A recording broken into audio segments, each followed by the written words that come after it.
भैया आराम से खड़ा रहा भाई, ठीक बा।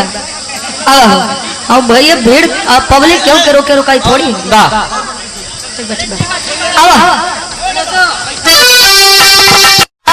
बड़ी अच्छी बात, बड़ी अच्छी नसीहत। और कौन सुनबा का हो? काने से। अच्छा काने सुनबा, मोहे सु गई हूं। संतराम चाचा ठीक बा। राम कुमार बड़ी अच्छी पीर रस के पिराए आप लोग आल्हा खंड से हमरे कुंदन भाई के द्वारा सुना। एक बात आप लोग सुना कि हम इनसे तनी से प्रश्न का कैली है, कहते हैं कि हमारे मुंह न नोचे। भाई अगर हम नोचब न बहलोल पुरंद खाबा जान लिया, अगर हम नोचब तो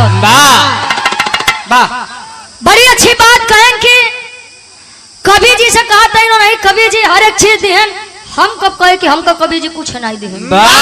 के सुने फेर रहा हो एको बार हम कहे काका कि कभी जी हमको कुछ नहीं दिहन कि ढेर दिन से कुल भर के आ रहा कि आज मिलते मान रुचि के ऊपर कुल गुल दे हो। अच्छा महीने में अबे कहा तो डब्लू गुरु जी कि गुरु मिले नहीं साचा तब तक करो गुरु 10-5। जब हमका साचा गुरु नहीं मिले रहे तब तक हम 10-5 करे, जब मिल गए तो हम 10-5 कर बंद कर दे। क्या बात है? अब ओका हमार डिसीजन ले वाला भैया ओके तू के होता कहे कि अगर जवाबी बिरहा नहीं गावे कहो तो लिखवावा करा रुचि यादव मनोरंजन कलाकार, और इतना बड़ा लायक होता तो बिरहा पूरा खत्म करके तब आगे बढ़ता। ठीक बा काका जितने में तू लोग गीत गावे लगा चाहता तो अपन बिरहा खत्म कर देता कि नहीं कर देता? तो बोले से पहले 10 बार सोचा करा कि के मतलब कि आप लोग यूट्यूब उठा कर देख लीजिएगा। हम कभी भी किसी कलाकार को न बेइज्जत करते हैं न हम क्यों के कुछ कही थे, आराम से गाय के निकल देते हैं। और शायद तभी देने काली 3-4 के गायकी में 3-4 साल के गायकी में ये लोग ऐसा कोनो क्षेत्र नहीं बचा जहाँ रुचि यादव के गवाए न हो। तो मुंह नोचे वाले यार दरे के दरे रहू गए भाई। हम तो सरेआम मंच से कहते हैं कि रुचि यादव की कोई हस्ती नहीं है, रुचि को रुचि बनाने वाले आप सभी लोग हैं। ये आप लोगों की देन है जो हम यहाँ पर गाते हैं बजाते हैं, और आप लोगों की देन से हमारे पीछे में बड़ा विवाद हो गया भाई। आप लोग बड़ा सपोर्ट किया खातिर तहे दिल से धन्यवाद। एक बार जोरदार ताली बजा के आप लोग स्वागत और सम्मान करा, बहुत बहुत धन्यवाद। एक बात आप लोग सुना कि कवि के जो दिन बात कर वो 6 मिनट के कवि के गरिया है। चाचा आप बतावा गरिया इनके कवि के हम कहे जवन हम बताए देते ही बाकी जवन बचा हो के अपने कवि जी से पूछ लिया। तो मैं तो हम का गोली मार दी है मार कवि जी करे लगे है कहे हमार तो हर जो नटका हुए हमार तो हर का अटका भाई का तक हम जानी न पाए हमार तो हर का अटका गए। अब तोरे नजर में हमार कुछ अटका हो भाई कहो गुरु जी कवि जी का हम सम्मान दिए कहा था कवि के बात करबू तो एक जान ल कि गावे न पबू। तो धरती वीरों से खाली नहीं है, घमंड कर बंद कर दे, घमंड तो रवड़ों के नहीं चला रहा। जकले 1 लाख फुट 1.25 लाख नाती रहने तार घमंड कहाँ ले चली। क्या वो गुरु जी खात लाइन कुछ बजावा उसके बाद हमारे पूजे गाजी लोग हमारे यादव बिरादरी लोग खड़ा हुआ है। हमको लोग बुलाते हैं तो अपने लिए बुलाते हैं, कलाकारों के लिए नहीं। जेमा हमारे ऑडियंस खुश रहे हम भाई हुए गाँव। हाँ तू नोचा भाई क्या बात नहीं एक हाथ लाइन कुछ गुरु जी कुछ मूड मिजाज बनो कुछ बजावा कहो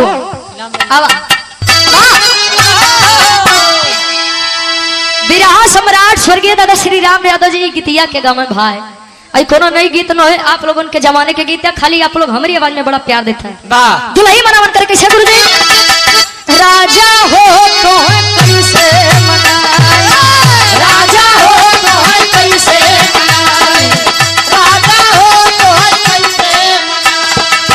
ब्रिजेश यादव भाई हमारे रमनिया पूरब से 100 रुपया और मोनू यादव भाई हमारे ऋतिक भाई के आप भाई है अलीगंज से आपके द्वारा 100 रुपया। सिंटू प्रधान जी हमारे सरबीपुर से ये गीत इनके बड़ा पसंद बा 100 रुपया। प्रधान जी बहुत बहुत धन्यवाद। अरे रतिया में हमरे ना लागयो भाई दुल्हा हो का हो आत्मा रूपी दुल्हन और परमात्मा रूपी दुल्हन के वर्णन बा भैया, बुरा मत माने आप लोग। अरे रतिया में हमरे ना लागयो भाई दुल्हा हो तो कैसे मनाए, दुल्हा हो तो कैसे मनाए, दुल्हा हो तो कैसे। अरे रतिया में हमरे ना लागयो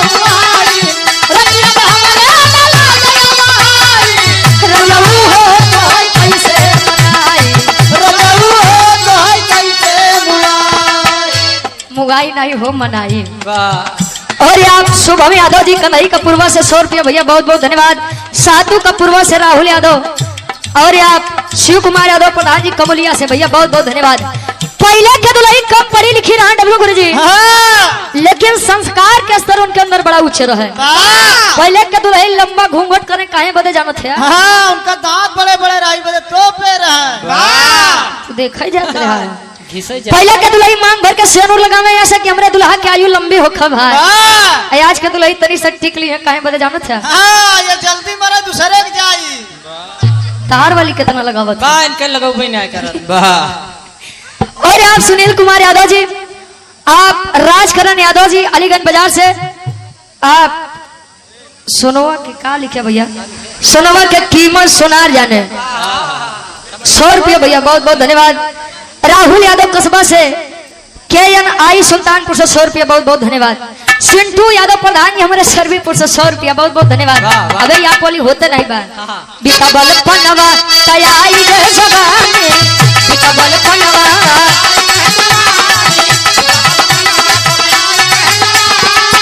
अरे रही रही के अरे रही रही के सजिया पे आवयन लाई अरे रही के सजिया पे आवयन लाई दुल्हा हो तो है कैसे मनाई दुल्हा हो तो है कैसे मनाई अरे रही के सजिया पे आवयन लाई रही के सजिया पे आवयन लाई दुल्हा हो तो है कैसे मनाई दुल्हा हो तो है दारू उदय भान भाई हमारे अश्विनी यादव जी कुड़े बाहर से आपके द्वारा 100 रुपया।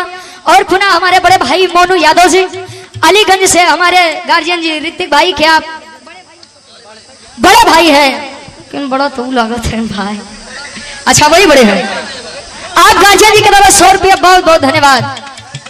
और आप मनीष यादव जी प्रधान जी भादरा से आपके द्वारा 200 रुपया। सनी यादव रवनिया पूरब से गार्जियन जी 100 रुपया। काजान दे सहर वाली कजरा काजान दे सहर वाली कजरा काजान दे। लेकिन समाजवादी गीत हमारे गार्जियन जी क्या आदेश रहे के बाजरों की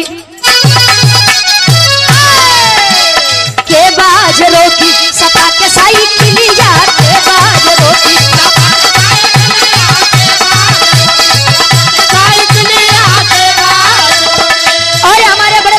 वीर बहादुर यादव जी शेर बहादुर यादव जी समाजवादी नेता है मेरे गार्जियन जी। आप अमेठी के ऐतिहासिक सरजमी से एक बार भाई का सम्मान कर दीजिए जोरदार ताली बजा के बहुत बहुत धन्यवाद।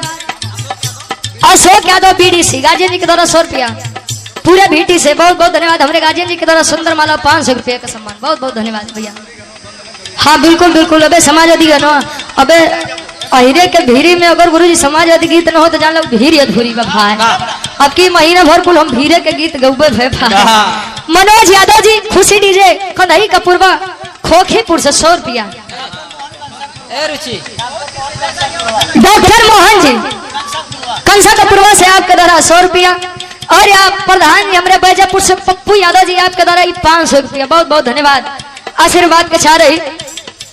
और आप विकास यदुवंशी पुरैना से समाजवादी युवा नेता 51 रुपया भैया बहुत बहुत धन्यवाद। आप कृष्णा यादव जी सोनू 12 ताली बहलोलपुर से 100 रुपया। केश कुमार यादव जी हमारे घर मलिकार साहब मोनू यादव नारी तीर से आपके द्वारा 200 रुपया बहुत बहुत धन्यवाद। विवेक यादव बहलोलपुर से हमारे गार्जियन जी 100 रुपया। अच्छा गायक है बहुत बहुत धन्यवाद भैया। राकेश यादव मधुपुर से 51 रुपया। और समझ बता हो के बाजरों की अरे वाह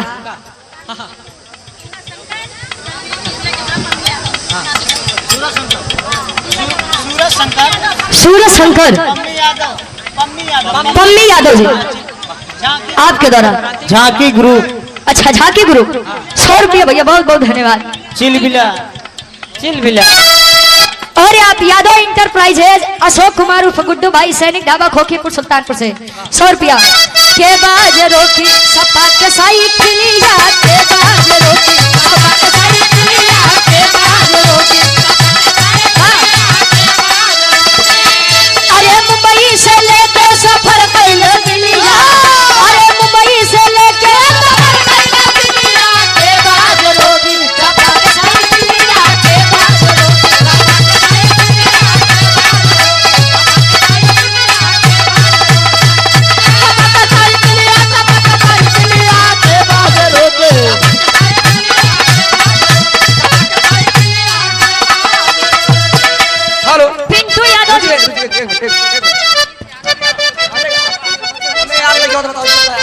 मनीष यादव भाई हमारे। हेलो उमेश यदुवंशी जी भैया आई। अरे दूर यार, घर मालिक आता है यार, हम क्या बताओ। उमेश यदुवंशी जी हमारे गार्जियन जी, और कुछ दिन बाद आपसे रिश्ता भी हो जाएगा भाई, बहुत बहुत धन्यवाद। और पिंटू यादव ठेकेदार साहब हमारे गार्जियन जी ढेर सारा मैं पुरस्कार देकर सम्मान किए। और मोनू यादव भाई हमारे अलीगंज से ढेर सारा मैं पुरस्कार भैया आ जाइए। हेलो देखिए हमारे भैया राम गोपाल जो घर मालिक है, राम गोपाल भाई मंच पे आ जाइए। राम गोपाल भाई मंच पे आइए। ब्रजेश भाई प्रधान राजनारायण यादव लोहियावाड़ी जिला अध्यक्ष जनपद सुल्तानपुर, प्रधान रमनिया पश्चिम राम गोपाल भैया आ रहे हैं। और शकील भाई और शेर बहादुर भाई प्रधान आगे, और जिला पंचायत सदस्य भाई रंजीत यादव जी गोपाल भाई आगे आइए। चलिए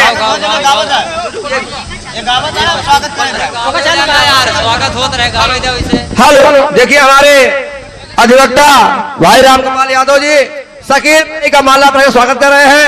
आप लोग उनका जोरदार स्वागत करिए। भाई प्रधान राजनारायण यादव जी का, जिला पंचायत पूर्व भाई राम गोपाल जी उनका स्वागत करते हैं। ब्रजेश यादव युवा नेता प्रदेश उपाध्यक्ष समाजवादी पार्टी, आपका स्वागत हो रहा है। प्रधान भाई रंजीत यादव जी जिला पंचायत सदस्य, आपका भाई मनीष प्रधान मधारा जी का स्वागत कर।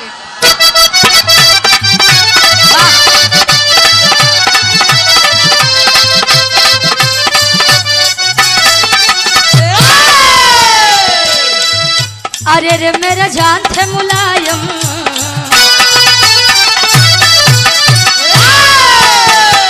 अरे रे मेरा जान थे मुलायम, देश के साथ मुलायम, अरे रे मेरा जान थे मुलायम, देश के साथ मुलायम, अरे रे मेरा जान थे मुलायम, देश के साथ मुलायम। हमारे अनुराग यादव भाई समाजवादी गमछा और मीडिया प्रभारी भी हैं, आपके द्वारा ये 100 रुपए का सम्मान भैया, बहुत बहुत धन्यवाद। और आप मनीराम साईं जी हरकपुर से 51 रुपया।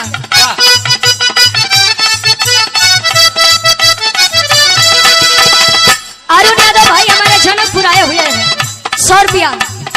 अरे रे मेरे जान थे मुलायम, देश के साथ मुलायम, अरे रे मेरे जान थे मुलायम, देश के साथ मुलायम, अरे रे मेरे जान थे मुलायम, देश के साथ मुलायम, अरे रे मेरे जान थे मुलायम, देश के साथ मुलायम। स्वागत है भैया अखिलेश का, अरे रे मेरे जान थे मुलायम, देश के साथ मुलायम। स्वागत है भैया अखिलेश का, अरे रे मेरे जान थे मुलायम, देश के साथ मुलायम। स्वागत है भैया अखिलेश का। शिव शंकर यादव जी हमारे गार्जियन जी पुराना से आपके द्वारा 100 रुपया। और हमारे बड़े भाई मोनू यादव जी अलीगंज से आपके द्वारा 100 रुपया। यादव इंटरप्राइजेज अकारीपुर से आपके द्वारा 200 रुपया कहे।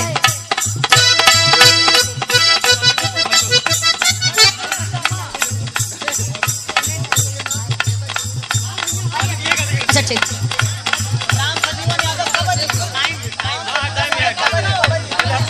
राम सजीवन यादव कबरी, राम सजीवन यादव जी कबरी से गार्जियन जी 100 रुपया। अच्छा 200 रुपया। और पिंटू यादव जी प्रतापपुर ठेकेदार साहब, ये आपके द्वारा 500 रुपया भैया, बहुत बहुत धन्यवाद। अभिषेक यादव जी नौरंगपुर से 100 रुपया। कृष्ण कहूँ व कहूँ राम आपको, कृष्ण कहूँ व कहूँ राम आपको, पूजती हूँ मैं सुबह शाम आपको। मेरे भगवान थे मुलायम, देश के साथ मुलायम, मेरे भगवान थे मुलायम, देश के साथ मुलायम। स्वागत है भैया अखिलेश का, मेरे भगवान थे मुलायम, देश के साथ मुलायम। स्वागत है भैया अखिलेश का, मेरे भगवान थे मुलायम, देश के साथ मुलायम। स्वागत है भैया अखिलेश का। विकास यादव महदेवा से 100 रुपया हमारे गार्जियन जी के आदेश बा। नेता केतनो केहू होई लेकिन अखिलेश ना होई। वाह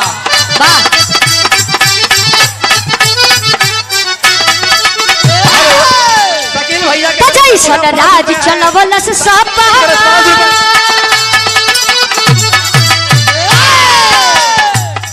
हेलो, ये शकील भैया की तरफ से शेर बहादुर यादव जी। शकील भाई 500 रुपए। रुचि यादव ने बहुत बहुत वार्ड धन्यवाद। नंबर 34 से जिला पंचायत पद के आप उम्मीदवार हैं। अमेठी से आप भाई के द्वारा सुंदर माला 100 रुपया, बहुत बहुत सुंदर माला 200 रुपए का सम्मान, बहुत बहुत धन्यवाद। और ये आप सुरेश यादव जी वार्ड नंबर 31 भावी जिला पंचायत प्रत्याशी जिला सचिव समाजवादी पार्टी सुल्तानपुर से 100 रुपया। तजैसन राज चलवल से सपाऊ अब परिवेश ना होई। जैसन राज चलवल सपाऊ अब परिवेश ना होई। जैसन राज चलवल सपाऊ अब परिवेश ना होई। तजैसन राज चलवल से सपाऊ अब परिवेश ना होई। केतनो केहू बनी लेकिन अखिलेश ना होई। नेता केतनो केहू बनी लेकिन अखिलेश ना होई। नेता केतनो केहू बनी लेकिन अखिलेश ना होई।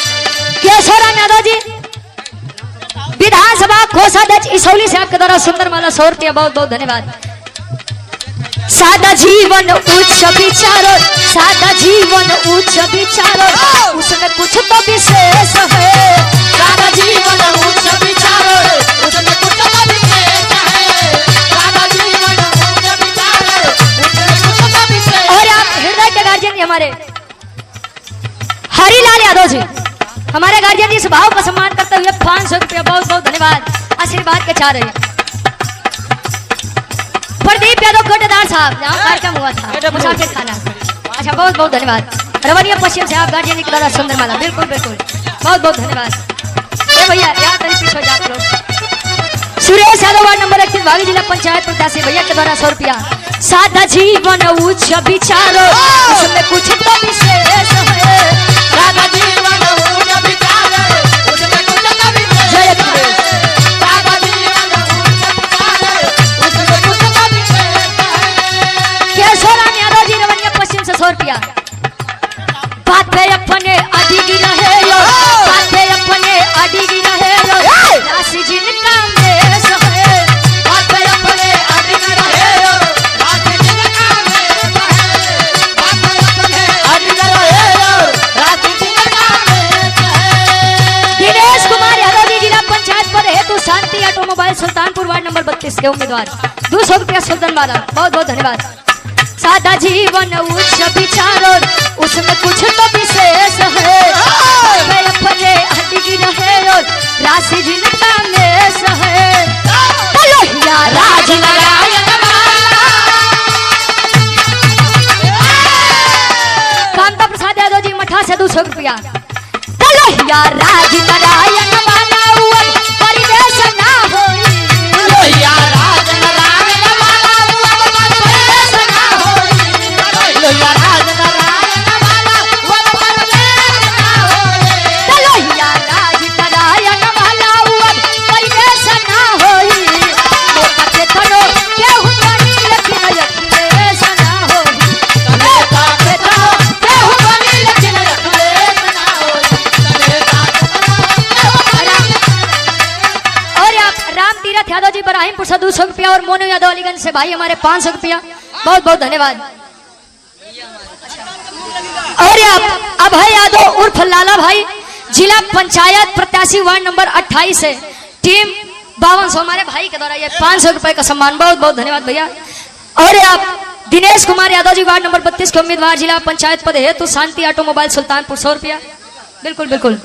और आप धर्मा देवी बद्री प्रसाद स्मारक महाविद्यालय कुड़वार प्रबंधक श्री दयाराम यादव जी, आपके द्वारा 500 रुपया भैया। अल्लाह फोटो खड़ा रहा भैया।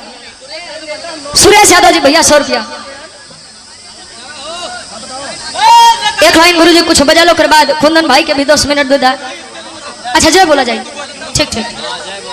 एक थियाउर, अरे जिया ये हमारे भाइयों का प्यार, बहुत बहुत राम गोपाल यादव जी हमारे गार्जियन जी। अनवी यादव जी, राम गोपाल यादव जी की आप नतिनी है। आपके द्वारा 500 रुपया भैया, बहुत बहुत धन्यवाद आशीर्वाद के चारे। और आप कुसुम यादव जी वकील की मौसी 500 रुपया भैया दुल्ही का है।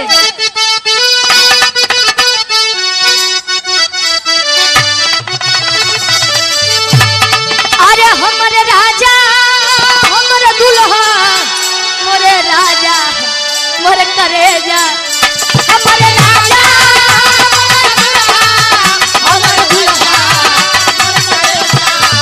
मोरे राजा मोरे दुल्हा मोरे करेजा मोरे बलनुआ हमारे राजा जी हमारे दुल्हा जी हमारे राजा जी साइकिल से डोले कि जय जय अखिलेश बोले हमारे राजा जी जय अखिलेश जय बुलाया जय हमारे हमारे राजा जी साइकिल से डोले की जय जय अखिलेश। हमारे राजा जी कहे हमारे मोनू यादव भाई 100 रुपया राजा कतहू से घूम फिर के आवे अखिलेश जी के नारा लगावे राजा राहु से अखिलेश जी के जय अखिलेश जय राजा राजा कतहू जय समाजवाद जय संविधान अखिलेश जी के नारा लगावे। राजा कतहू से घूम फिर के आवे अखिलेश जी के नारा लगावे हमारे राजा जी हमारे दुल्हा जी हमारे राजा जी साइकिल से डोले कि जय जय अखिलेश बोले हमारे राजा जी साइकिल से डोले। Hello hello hello hello Rajesh Yadav जिला पंचायत सदस्य प्रत्याशी वार्ड नंबर 35 से खलेसरपुर से 100 रुपये भैया हेलो। आप लोग गार्जियन जी हेलो। के हेलो कुंदन भाई से आप लोग साथियों, हम सबके बीच में यादव महासभा जिलाध्यक्ष भाई जयराम यादव जी आए हैं। मैं आपका हार्दिक स्वागत अभिनंदन बंदन बाबू जी आजा 2 मिनट के लिए। कोनो आशिक अपने मासूका से कोनो हीरो अपने हीरोइन से एक बात कहे कैसे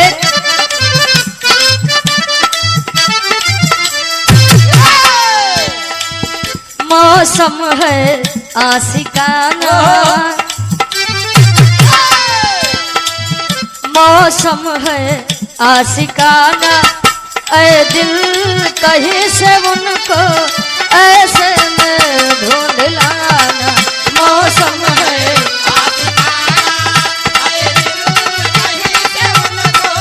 ऐसे में ढूंढ लाना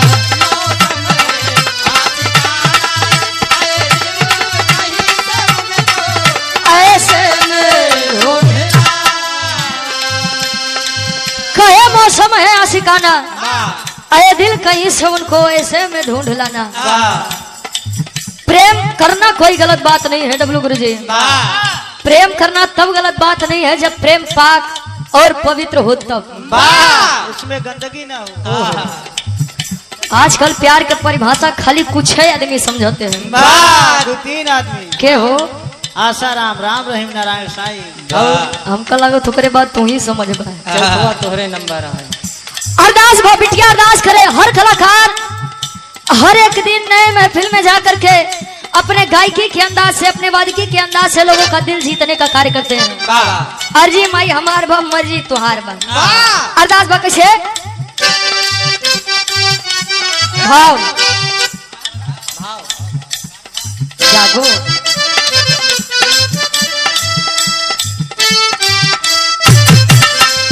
सरगम से स्वर सजाना सरगम से स्वर सजाना महफिल में आके माता बेटी की लाज बचाना स्वर सजाना बेटी की लाज बचाना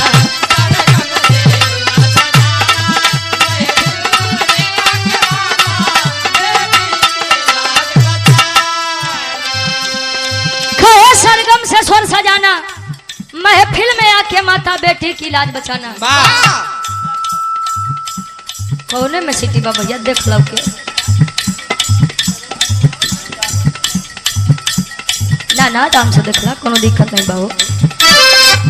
संतों के साए में सतगुरु का ढाबा है।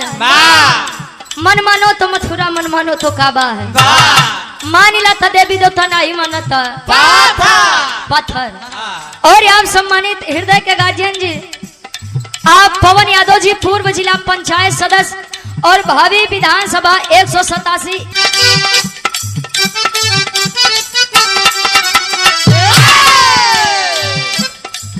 दिल की तमन्ना मेरी, दिल की तमन्ना मेरी, अरदास तुम सुनो माँ,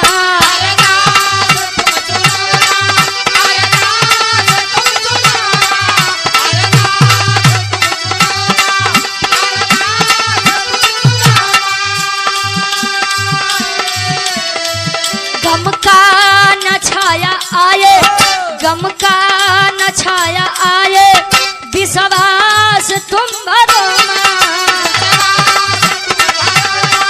विश्वास तुम भरो माँ,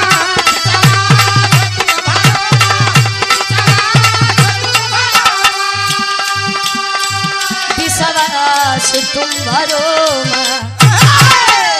मेरे मन में आसमाना, मेरे मन में आसमाना, महफिल में आके माता बेटी की लाज बचाना, महफिल में आके माता।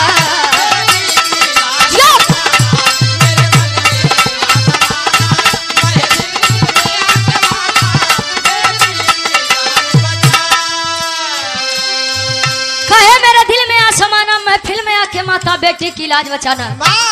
संसार में मेरी एक बात आप लोग याद रखिएगा, समाज में उस व्यक्ति से कभी भी आप लोग सम्मान की उम्मीद मत रखिएगा जिसका खुद का सम्मान न हो। जो कर खुद का सम्मान नहीं बा, वो दूसरे के सम्मान करी हो, कब्बो न करी। आदमी आजकल बोला कम लेकिन समझदार ढेर आदमी हो चला जाता है। और ट्रेवल में सिटी बा, केबल में सिटी बात हो रही। हाँ ओके दिखवाई। आखिरी भाव में बिटिया बताओ कि बिरहा जगत में हमार खानदान का बा, अब बिरहा जगत में हमार माई बाबू के बा। कैसे?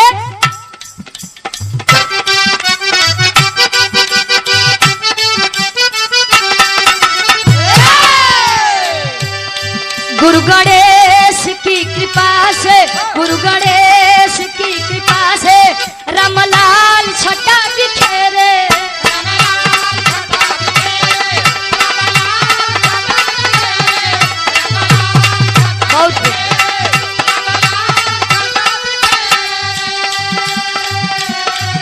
अमलेंदु की कृपा से, अमलेंदु की कृपा से आपदा कभी न घेरे,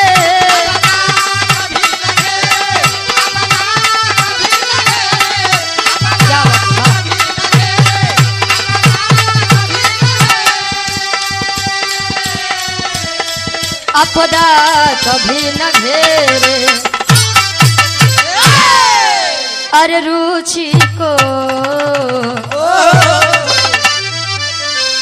अरे रुचि को राह बताना, रुचि को राह बताना, महफिल में जाके माता बेटी की लाज बचाना, रुचि को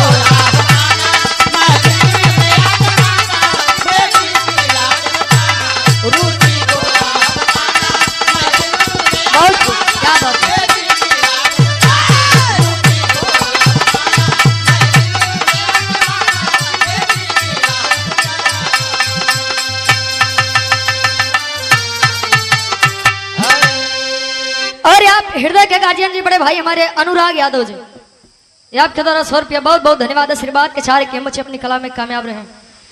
माई के बखान, माई के वंदना हो गया डब्लू गुरु जी। प्रसाद बांटते। अच्छा कुछ लई क्या यहाँ? दो मुरब्बा एक केला। अच्छा 2 मुरब्बा 1 केला में के देबा हो?